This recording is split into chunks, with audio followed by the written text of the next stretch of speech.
我都唔知我當晚究竟飲咗幾多，我淨係知我最後嗰個記得呢，就係、我喺廁所嘔完出嚟之後呢，坐咗喺梳化椅之後呢，跟住我已經唔記得咗嗰晚發生咩事啦。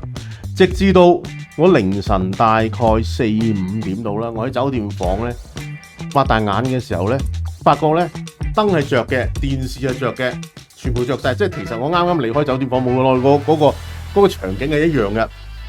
喂，然之後咧，我個身咧，我着住件衫咧，件恤衫咧，呢啲位咧，全部係咪頭先嘔完之後咧，一陣臭味啊！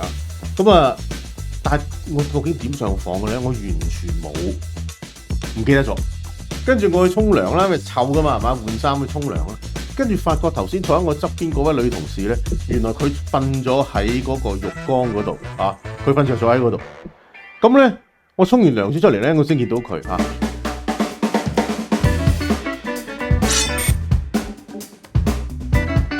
大家好，我係 Emma。咁咧喺內地工作好多年咧，咁啊好多啲朋友都問我：喂，你適應中國大陸點解咁容易嘅？咁樣其實一啲都唔容易。我好坦白同大家講嘅，真係一啲都唔係好容易嘅。嗱，其中一樣嘢咧喺生活上最難搞嘅咧就係飲食。咁啊嗱，全中國我基本上都去晒㗎啦。最難搞嘅咩咧？飲食咧就其實最辛苦係咩咧？飲酒。飲酒呢樣嘢咧，如果你喺內地工作咧，好難避免嘅，因為始終嗰個酒文化咧係好強，尤其是喺北方啊，南方都還好少少，北方咧你完全避免話我唔飲酒咧，好難嘅。嗱，因為點解咧？香港人咧，我哋上到嚟國內工作咧，好多時候都會即係飲酒就係咁意啦，俾下面啊。喂，如果你話同香港一樣啊，飲下啤酒啊，都還勉強冇乜所謂啊，飲啤酒啫 OK 啊。飲白酒喎，白酒唔係白葡萄酒喎。係真係白酒喎，咩啊？茅台啦、五糧液啦、二鍋頭啦，係嘛？仲有咩雜酒啦？仲有嗰啲咩瀘州老窖啦？呢啲咧，你基本上咧成日都會遇到嘅。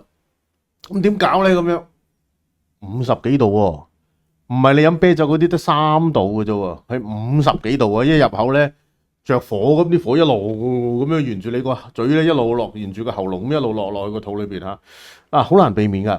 咁但係北方人咧就咁嘅，尤其是北方人。你香港人嚟到，我記得我第一份工就係咁啦。老闆嗌晒所有人夜晚同我食餐飯，歡迎你嚟你新嚟嘅，同你食餐飯。酒係好難避免噶啦，即係公司或者係攞屋企最好嘅最陳年嘅酒出嚟去接待你佢希望你咩咧？飲得好，同埋飲得夠飲得好，當然係靚酒，一定希望你飲得好啦飲多啲啦。飲得夠，即係話你都飲得係夠皮啦。喺佢哋嘅角度咧，內地啲老闆嘅角度就係話，只要你飲得好、飲得夠咧，你嘅工作就會賣力噶啦咁樣。嗱，作為香港人，喂唔係話為我咁樣喎，即係雖然係一小杯啫喎，即係俾條命你咩係嘛？即係梗唔想同你咁樣飲法啦。咁但係咧喺佢哋嘅眼中咧，就係酒係不能不飲嘅，因為如果你唔飲夠酒嘅話咧，佢覺得你招呼，即係佢覺得佢對你招呼唔夠好你唔會喺工作上咧係好盡力去幫佢。咁飲酒呢樣嘢咧就係咁噶啦。咁而家咧國企咧，尤其是係即係出咗即係8項規定之後咧，有乜規定噶啦？逢星期1至4晚係唔准飲酒嘅。啲官而家一樣噶啦，逢星期5晚、6晚、禮拜日你可以但係1至4係唔俾飲酒嘅。咁所以咧已經係好咗好多啦。同埋咧飲酒嗰種文化咧，而家嚟講咧都唔係好咧，即係鼓勵咧所謂勸酒咩叫勸酒咧？嗱，我同大家分享下，即係我哋咧，即係香港人上得去內地工作，你一定個職位都唔會低級到去邊噶啦。咁咧在所難免咧，尤其是我嗰陣時係喺 headquarter 係嘛，我喺北京去到地方咁地方唔同嘅城市。啲同事梗係會夜晚請我食飯，咁食飯嘅期間咧飲酒咧就唔係話一人飲啲啦咁樣，唔係嘅。我試過有一次我好記得我喺山東嘅煙台即係嗰晚食飯。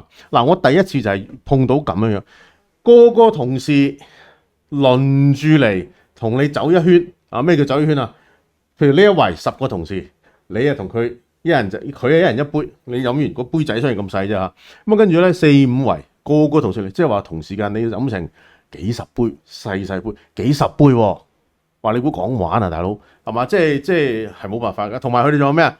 你遲到先罰3杯唔係唔准講嘢。嗱，呢啲咧就係酒文化嘅傳統啦啊。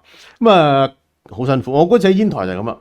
佢仲離譜，揾個女同事，靚女嚟嘅啊，坐喺我側邊，你放心，冇任何事發生啊。佢只不過咧就係坐喺我側邊，幫我斟酒啦，啊，幫我夾餸啦，有蝦咧佢幫我剝殼啦，嚇佢淨係就係幫我做呢樣嘢，佢全晚就坐喺度就幫我做呢三樣嘢嘅啫啊，斟酒、幫我剝殼嚇，同埋幫我夾餸，係呢三樣嘢嘅啫。全程咧就係我就淨係食同埋飲嘅啫。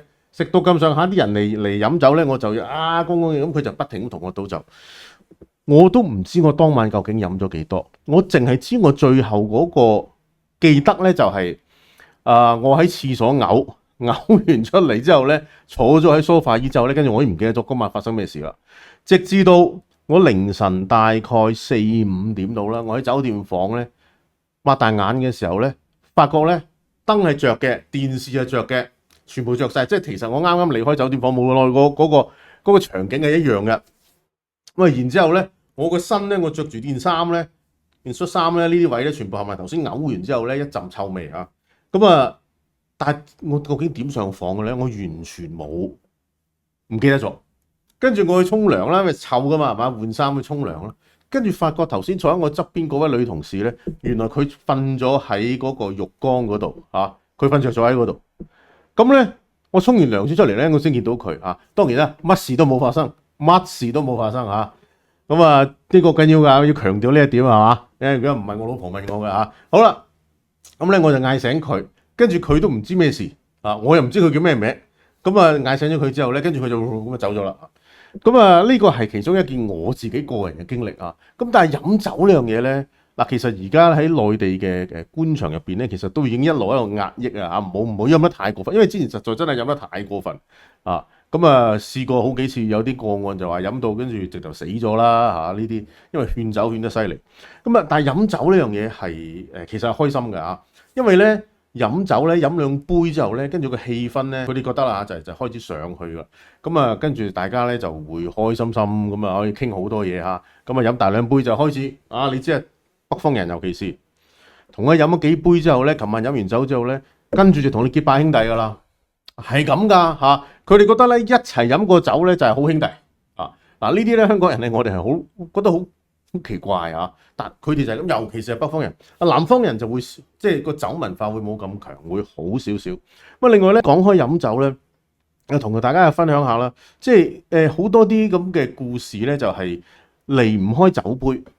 尤其是如果你同啲老細啊、啲領導啊傾嘢咧，你冇翻飲兩杯咧，佢好多嘢佢唔放開咧，佢唔敢同你講。飲咗兩杯之後咧，就好多嘢咧就即係會好啲嚇。咁所以如果你話喺內地工作咧，你完全拒絕飲酒咧，比較難嚇。咁當然啦，而家我都唔飲噶啦。而家好坦白講，我係完全咧抗拒嘅。我一開始我已經講，喂，身體原因，我真係飲唔到嚇。因為亦都表明咗態度㗎啦，因為而家咧都即係中央政府都有講啊，官場文化。因為而家我哋咧喺國企咧都係等同咧同做官一樣嘅，即係嗰套規則啊一樣要去守嘅啊，就唔可以飲酒。就算飲咧都，我一開始而家我表明，喂，身體原因唔準唔飲得嚇。如果你夾硬逼我飲嘅話咧，係你違規嘅嚇，咁所以係唔能夠再咁樣飲法。咁但係飲酒係一件本身咧同佢哋飲兩杯係好開心，尤其是咧。